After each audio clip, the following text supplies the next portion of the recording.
सीलन और हल्की रोशनी वाले गलियारे में ठक ठक ठक की आवाज़ गूंज रही थी।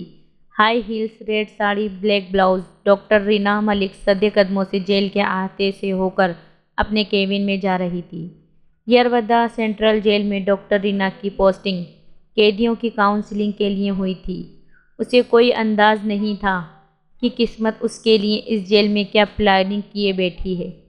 जॉर्जिया यूनिवर्सिटी से डॉक्टरेट कर भारत लौटी रीना का अपना कहने के लिए कोई नहीं था, इसलिए वे ज़्यादातर समय जेल की चारदीवारी के बीच कैदियों को समझने, उनकी मेंटल हेल्थ और वेल बीइंग का ख्याल रखने में बिताती।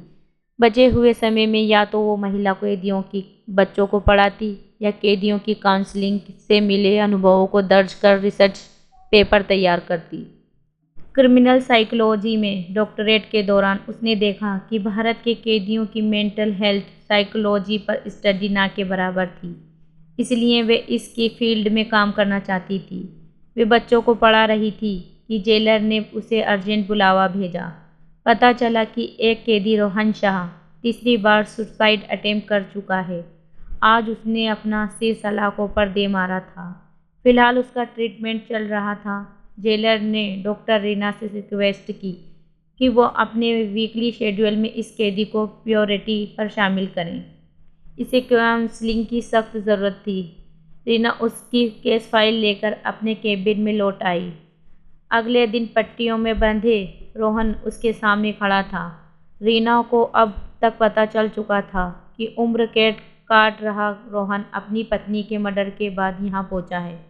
उसने पहले भी मर्डर और सुसाइडल टेंडेंसी वाले पेशेंट की काउंसलिंग की थी, इसलिए उसे ये केस मुश्किल नहीं लगा। लेकिन 1 घंटा बीतने के बाद भी जब रोहन के मुंह से एक शब्द नहीं निकला, तो रीना समझ गई कि ये केस इतना आसान भी नहीं है। उसकी वाइफ की सक्सेसफुल डेथ और रोहन के मौकाए वारदात पर कत्ल के हथियार के साथ पाए जाने के बाद कोर्ट ने उसे मर्डर का दोषी माना था। गिरफ्तारी के बाद से केस की सुनवाई पूरी होने तक उसने ना अपनी सफाई में कुछ कहा था और ना ही अपनी गलती मानी थी। रीना ने जेलर से स्पेशल परमिशन ली कि वह दिन के वक्त जब चाहे रोहन से मिल सकती है। उसने रोहन की बैरक भी कॉरिडोर के सामने करवा दी थी। अब वह रोहन की एक्टिविटीज़ को अपने केबिन की खिड़की से देख सकती थी। वह उसकी हर एक मोमेंट, हर एक्टिविटी को अपनी डायरी में नोट करने लगी। शाम 7 बजे का सायरन बजते ही रोहन बेचैन हो जाता। वे अपनी बैरक में टहला करता या ग्रिल पकड़कर लगातार बाहर देखने की कोशिश करता। बाकी पूरे समय वह या तो लेटा रहता या सिर झुकाए नजरें नीचे किए फर्श की ओर देखता रहता। हफ्ते भर बाद रोहन के सिर की पट्टी खुली तो रीना ने अपने पेशेंट नहीं, एक इंसान की हैसियत से देखा। लंबा कद, गोरा रंग, मजबूत जिस्म और किसी को ढूंढती मगर कहीं खोई हुई आंखें। अगर वह जेल में ना होता तो रोहन की पर्सनालिटी ऐसी ज़रूर थी कि राह चलती लड़कियां उसे एक बार पलट कर ज़रूर देखती या कम से कम उसके बारे में एक बार सोचती ज़रूर। रीना ने तय किया कि वे शाम के वक्त ही रोहन से बात करने की कोशिश करेगी। उसके हफ्ते भर की मेहनत रंग लाई। जेलर भी खुश थे कि रोहन ने कम से कम रीना की ओर देखना तो शुरू किया था। हालांकि अब भी रीना को लगता कि वे किसी पत्थर से बात कर रही है, लेकिन उसने हिम्मत नहीं हारी। अगले हफ्ते रोहन पूरे सेशन के दौरान रोता रहा था। वह खुश थी कि आखिरकार उसने सबसे टफ सब्जेक्ट ने उसकी बातों पर रिस्पॉन्ड करना शुरू किया था। रीना की कोशिश थी कि वे रोहन से उसकी ज़िंदगी के बारे में तफसील से जाने, लेकिन रोहन अतीत के ज़ख्मों पर हाथ रखते ही बेचैन हो जाता। रीमा ने जेलर से परमिशन ली कि वह रोहन को 2-3 घंटे के लिए बैरक से बाहर रखना चाहती है। इस केस में इम्प्रूवमेंट होते देख जेलर ने ये परमिशन भी दे दी।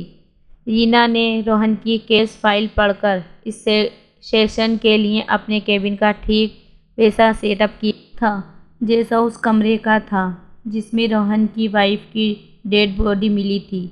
इस कमरे में कदम रखते ही रोहन ठिठक गया, लेकिन रीना उसका हाथ पकड़कर उसे अंदर ले गई। आज पहली बार रोहन ने रीना से कहा। वो बहुत अच्छी थी, मैं उसे मारना नहीं चाहता था। रीना के लिए यह बड़ी सफलता थी। अब उसने रोहन के सेशन बढ़ा दिए थे और उसमें वे अलग अलग टेक्निक आजमाती। इसका असर भी देखने लगा। रोहन रीना के सेशन में खुलने लगा था। रीना उससे के गिल्ट और रिमोर्स की तह तक जाना चाहती थी और पूरी बात जानना चाहती थी। फिलहाल यही उसका एकमात्र मकसद नज़र आ रहा था। अब उसके सेशन भी लंबे होने लगे थे। रीना देख सकती थी कि रोहन को कुरेदने से वह अंदर तक लहूलुहान हो जाता था। रोहन उसकी गोद में सिर रखकर घंटों रोता रहता। रीना को उसे बच्चों की तरह चुप कराना पड़ता। रोज़ के कई सेशन और रीना का असेसमेंट कहता था कि रोहन उस क्राइम के लिए गिल्ट जी रहा था जो उसने शायद किया ही नहीं था। लेकिन ना जाने क्यों रीना अपने ही इस नतीजे को मानने के लिए तैयार नहीं थी। वे सोचती थी कि रोहन अपने अंदर कुछ रोक रहा है। शायद ये डॉक्टर और उसके मरीज के बीच की झिझक थी। रीना का मानना था कि इस रुके हुए के बाहर आने से ही रोहन के गिल्ट और उसकी वाइफ के मर्डर की गुत्थी सुलझेगी। वे जितना ज़्यादा ये मानकर चल रही थी कि रोहन ने ही अपनी पत्नी का कत्ल किया है, उतनी ही ज़्यादा उसे रोहन रोज़ उसके टॉर्चर पर ख़त्म होती थी। इस सेशन के अगले कई घंटों तक रोहन बिना खाए पिए फर्श पर ऐसा निस्तेज पड़ा रहता जैसे किसी ने उसे करंट के झटके दिए हों। जेलर ने एक दो बार रीना से पूछा भी कि रोहन की हालत बेहतर हो रही है या बदतर, लेकिन रीना के भरोसा दिलाने के बाद जेलर भी चुप हो गए थे। रोहन के हाथों हुए जघन्य अपराध, उसके सीने में बसे बेइंतहा दर्द और गिल्ट की कई परतों के नीचे रीना को एक आम इंसान की रोशनी नज़र आ रही थी। वे ना चाहते हुए भी उस रोशनी की खोज में गहरी उतरती चली गई। जेल की तंग दीवारों के बीच रीना अपने अंतस को सेल नंबर 112 में पाती थी। उसका पेशेंट रोहन उसके ख्यालों पर काबिज हो चुका था। रीना को उसके कॉलेज के दिन याद आ गए जब हाइब्रिस्टोफिलिया के टॉपिक पर पूरी क्लास में उसकी हंसी छूट गई थी। किसी अपराधी के जुर्म और उसकी सोच को जानते हुए भी उससे रोमांटिक फीलिंग डेवलप हो जाने को क्रिमिनल साइकोलॉजी में यही नाम दिया गया था।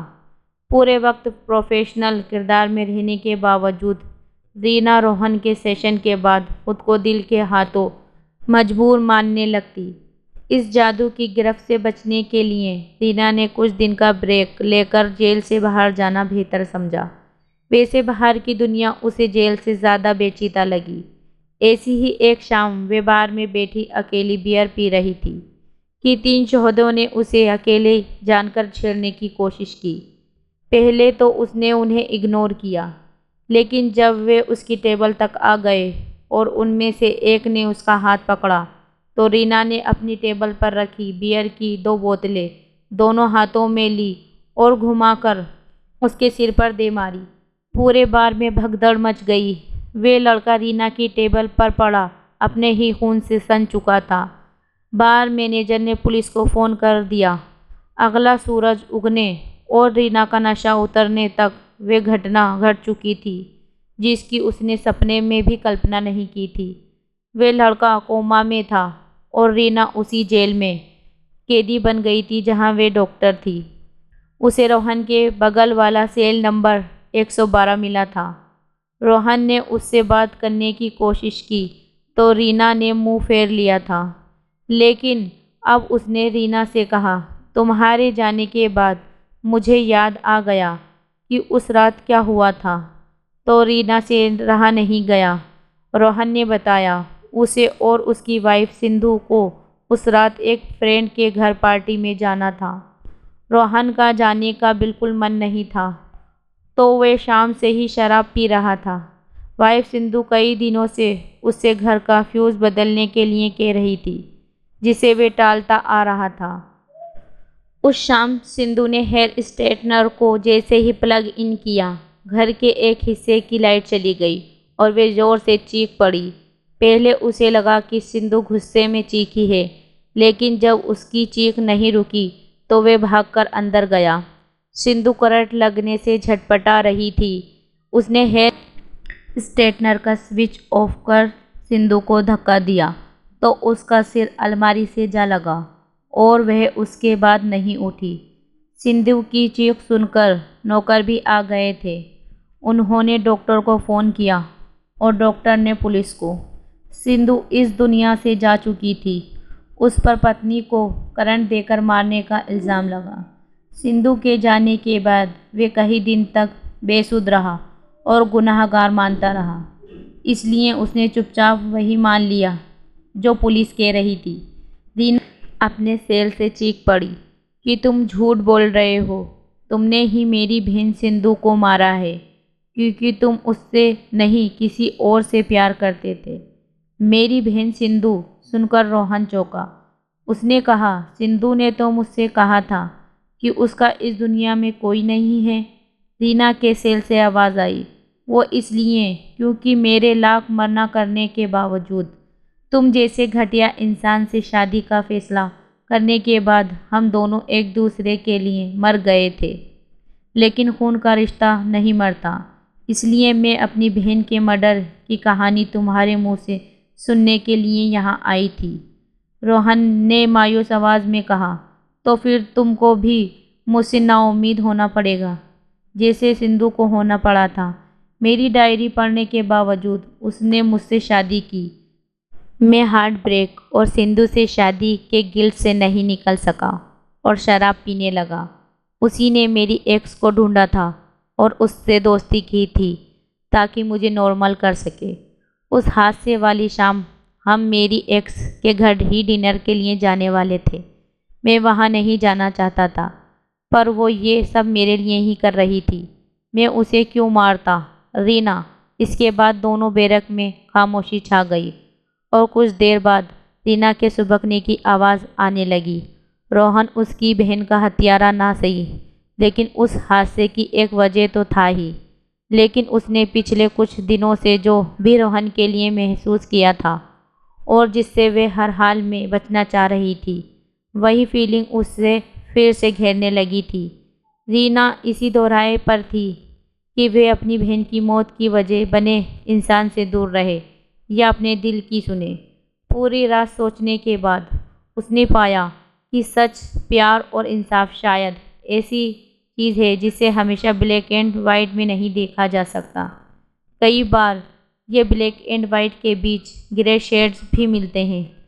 अगली सुबह जब रीना का वकील उसके बेल पेपर लेकर आया तो रीना ने जो फैसला किया उसे तर्क और समझदारी से परे कहा जा सकता है।